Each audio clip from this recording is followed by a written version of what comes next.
Hi guys, I'm Greg Howlett, and it's good to have here in the studio a new prolific writer and arranger. This is Faye Lopez from Greenville. Welcome. Thank you. Good to be here. It's good to see you again, and I see her around at various conferences and conventions, and I've always been struck by the fact that she's very nice. And actually, and I mean that in a nice way, though, to be honest with you, most people in our industry are nice, right?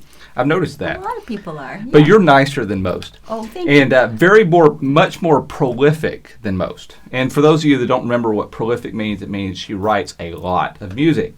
And she was telling me earlier that just in the past 2 years, you've written 100 just for piano, 100 arrangements. Correct. In 2 years.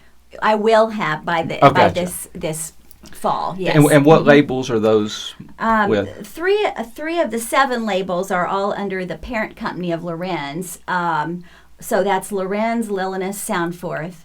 I have 4 of the collections are with Alfred, and then we have Hope, Majesty, and the Wilds. Wow, a lot of stuff. And over time, you've got 500 pieces published. And that includes choral. Okay, right, because you write the choral. Right. Choral and cantatas and all that kind of stuff as well.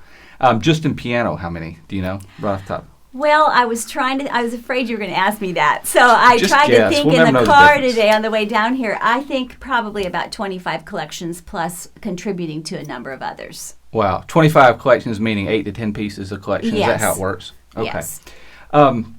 Talk about your teaching. You've been teaching all along. I don't know how you guys do this. You're teaching full time, right? Right. And talk about that a second. I've been at Bob Jones University since 2002, and it's been a very good journey for me. I teach piano, hymn improvisation, which is keyboard improv, and a little bit in the music theory department. And not only have I just enjoyed working with the students, I feel like I've learned so much just about the fields that I'm involved in. I've gotten to delve deeper into some of the classics. It's just been a great experience. Good. And so that's your full-time job. Correct. And then at night you come home and write. A lot of my writing is in the summer. Okay. And I consider my summertime, other than travel, to just be full-time working and writing. And sometimes that means including the evenings, including some weekend time. And then during the year, I've got little projects to keep going, but it's not the big, huge projects usually during the year, because that's a little more difficult. Right. Now talk about, I don't know if you're willing to share this, Sure. but maybe you will be. I'm just curious. 100 pieces over 2 years. Getting that done, do you budget a certain amount of time per piece, or would you be comfortable sharing how much time you have in a typical piece? How do you do that? Well, I wish I had more time. Really, I do. The fastest I've written a collection is probably 2 or 3 weeks, and I don't think that's my best work. Okay. But this summer, I will have put the notes down for 3 collections. So, a month is pretty comfortable for piano. Okay. Choral takes longer. It really does. There are more factors. There's the lyric problem, if you want to call it problem. You've got part writing issues. You've got just the combination of the other elements that makes it a little bit trickier. I'm just curious, and we're going to talk about arranging a lot more in the next segment, Right. so maybe we can talk about that more. But it's an interesting, I've always been interested by that. As you were growing up and starting to learn this stuff, what were the big influences, or who? Were there pianists you looked to? And Absolutely. When I was 4, I started taking piano lessons from my mother, and her mother taught her, and my great-grandfather was also a musician. He was a vocalist, so it was always a part of the family. My mother did some writing. She actually wrote a theme chorus that was used with the denomination I grew up in for the youth groups nationally. And so there was influence there. She would customize music for church. So I grew up around manuscript paper and seeing what my mom was doing. And so it was a great interest of mine. And as a young high schooler, I was sticking things in my drawer, little pieces of paper with ideas written down. But it was really when I was a senior in high school that I started writing a lot more. Okay. So your mother, the big influence. Yes, and she Wow. was my piano teacher until I Right. went to college. When your big focus is, as I understand it now, is church music, and Correct. as a church piano, I know that you focus on choral a lot, but piano is really what that's what your core, maybe. Is that a fair way of saying I think that's right. it? Are you play every week at your church? Yeah. So yes. The talk about, and I think that's maybe what people want to Right. hear about is the church component. Most of the people that watch me are church musicians. Right. Talk about congregational accompaniment, or let's talk about it for a few minutes. What are important elements of congregational accompaniment? Meaning, when you're accompanying the church, of course, is it's corporately worshiping. What are factors that are important to you? One of the biggest factors is to be aware of the text. I just can't stress that enough, and I know that you probably are a big proponent of this as well. But if we don't understand what's going on with the lyric, then we're not going to shape the rest of our playing right. And so I think it's a matter of communication, understanding and thinking like a singer. I think anytime we can have vocal training and understand what the voice needs to do, it helps us become a better accompanist. And then giving support to the voices. You don't want to play everything out far away where the voices are singing in the middle of the keyboard, and you don't want to leave the voices unsupported. And I'm sure we've all been in places where we feel like we're singing a solo, even though there are hundreds of people there. And sometimes it's just because there's not enough support to the vocal line. Can we back up Yes, a second? please. Okay, so let's go back to the first one. Yes. She threw two of them at me, right? I did. Okay, so the first one was supporting the text. And are you saying, in other words, that you shouldn't pound out, "Pass me not, O gentle Savior," like you might play "Onward, Christian Soldiers"? Exactly. Do you hear that when you're out there? Yes. And actually, let me give you an illustration from my studio. Okay. I had a student who was an excellent pianist, and he came into his first day of hymn improv. And so I said, play this hymn for me. Well, he just banged the thing to death. And I thought, I knew he was a great classical pianist. I Surrender All? It was just awful, let me tell you. It was awful. And because it didn't have expression, and it was just all pounding. And so I said, okay, play me some Chopin. You know, you really hurt my Beautiful. feelings when you told me that. Really? No. Why? I'm just teasing. Go ahead. That wasn't me. I'm just joking. No, it wasn't. No, but go I ahead. didn't know you then. But you said play Chopin. But I had him play Chopin, and it was gorgeous. And so eventually, over time, I got him to think about the line in his hymns like he thought about it in the classics. But up to that point, it had been a disconnect. And I think he only thought of himself as a percussion instrument, where we're so much more than that. We are the whole orchestra sometimes. Sometimes we're kind of the brass or the cello line. And so thinking orchestrally and coloring the text and all of that is just very important. You know what's funny? You'll get a kick out of this. I judged a competition here recently, and a girl played classical. She played Fantasy Impromptu by Chopin. And then she played maybe one of your arrangements. It very well could have been. She played the Chopin flawlessly, very expressively, and it was way, way harder because Fantasy Impromptu, of course, is a very, very difficult piece, way more difficult than any hymn arrangement I've ever seen. Right. And yet, I was thinking, I'm going to be blown away, but exactly what you're talking about happened. Yeah. She went to the hymn arrangement, and there was nothing in the lines, completely void of emotion.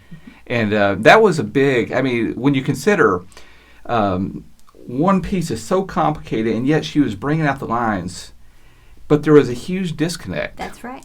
It's interesting. So you see that too All the often? time. Really? All the time, yes. And I think, and I see it a lot when I judge contests too. And it's often in the louds.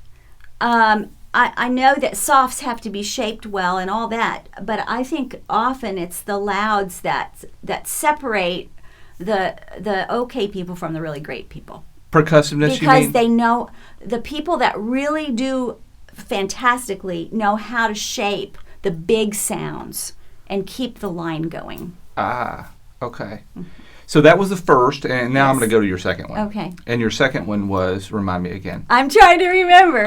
Okay, so we started with, you went from one to, you were talking about support in the middle of the keyboard. Yes, Okay. yes. So are you a proponent of always having melody present and is harmony as well? No, I think it depends on what else is going on. A lot of churches like ours have small groups of instruments playing along, sometimes larger groups, sometimes there's an organ, sometimes there's 2 keyboards. I give a lot of melody if I'm the only one playing. Sure. But if I'm playing with a lot of other things, I think of it almost like orchestral piano sometimes. As long as it doesn't get too busy and take away from the main thing, I may enhance the main thing. And I would think a little bit more like an obligato, perhaps, in my right hand. And that's where usually we bring the melody out in our congregational playing. So just kind of shaping it around the main thing. Right. But returning to the main thing if I'm the main carrying instrument. Right. So the thing that you brought up, which people need to hear probably, is the idea that you need to be in the middle of the keyboard to a large extent. In other words, if you're playing just octaves down here versus... You don't do this a lot. What I find is if I go up, a lot of times my other hand comes with me. And some people call the chord progression like a triple octave. Have you heard that term? Where you have let's say you're on G, G, G, and you fill in the C chord in between or something. Sure. But you've got big octaves there. You got your hands together. You're not sounding like the oompa. You're going up together. You're still supporting the middle, but you may go out for emphasis. But maybe you're down here, maybe you're up here, and then out for emphasis back to the middle. Sure. Okay. If that makes sense. Sometimes parallel, sometimes contrary. Is that what you're saying? Yeah. Yeah. Mm-hmm. What other things are important? Well, knowing your chords. When you're doing improv, it's very important. I've told students that I would be a very rich woman if I got $1 for every time I hear an incorrect fill-in note in the left hand on a 1-6-4 chord. They're playing the 5 instead of 1-6-4? Yes, they are, in the left hand. Yeah. And 1-6-4 operates generally as a predominant at a cadence point at the end of a verse or a chorus, and our hymns are just full of these. So I hear the wrong note in the left hand in the broken chord filled in so many times. So what that tells me is that the individual is not thinking about what the real chord is. Chord knowledge is huge when you're doing improv. I'm guessing, yeah, okay. Yeah. Other things? Just being sensitive to the appropriateness. I think of a trip I took to South Africa, and one of the missionary ladies told me, if you do such and such here, they're going to think you're showing off. And there are certain churches we go into that have particular ways they do things, and if we do things that are other than that, it may look like something we're not intending. So I think it's very important to be appropriate to the situation we're in. Do you think over the years what's considered appropriate has changed? It seems like, and I may be wrong, but it seems like growing up, congregational pianists were sort of expected to be flashy and show off, essentially. I mean, and these were the days of Rudy Atwood and so on. But that seems to have changed. Would you agree with that? I do agree with that.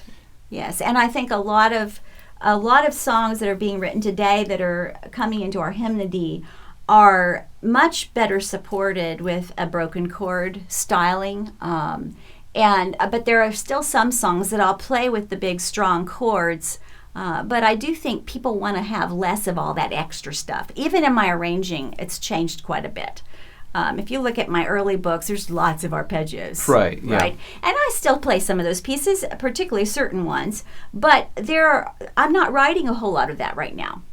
And that's not what people really are playing in their churches. And like you said, things change, and that may sound like showing off now, where it didn't 20 years ago. Yeah, a lot of the stuff we heard, you know the Rudy Atwood. Of course, yeah. And I can't even imagine. I don't remember the last time I heard that in a church setting. But yeah, I think a lot of people would be sort of open-mouthed. And so things change, and I believe that's overall probably a good change. Positive. Right. I think people want simpler in a lot of ways. In fact, there are some churches that have moved away from special music, or for example, Right. and they want congregational singing and so forth because they want more of a simplicity.